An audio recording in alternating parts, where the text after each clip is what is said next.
Breast cancer নতুন ঝুঁকি বাড়ছে বাংলাদেশে। মা বোনেরা লজ্জা পেয়ে রোগটি লুকায় হেসে। ক্যান্সার হলে মরণ ব্যাধি, চিকিৎসা না নিলে বক্ষ থেকে সারা দেহে ছড়ায় তিলে তিলে। 20 বছর পর থেকেই এটার ঝুঁকি আসে। নিজেই নিজের পরীক্ষা করার নিয়মও ঠিক আছে। মা বোন তো সবারই আছে, লজ্জা কেন পাবে? রোগ কখনো হয় না আপন, এটাই যেন ভবে। প্রতি মাসে একবার করে পরীক্ষাটা করো, কোনো রকম অমিল পেলে স্ক্রিনিংটা সারো। সকল জেলা হাসপাতালে ব্যবস্থা সব আছে। ব্রেস্ট ক্যান্সার সন্দেহ হলে যাবে তাদের কাছে। মিছে কেন মা বোনেরা লাজে লুকাও রোগ?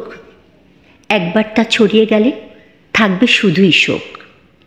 শরীরখানা তোমার মাগো, তুমি প্রদীপ জ্বালো, সেই তুমি নিভে গেলে ভুবন হবে কালো। মিছে কেন মা বোনেরা লাজে লুকাও রোগ? একবার তা ছড়িয়ে গেলে থাকবে শুধুই শোক।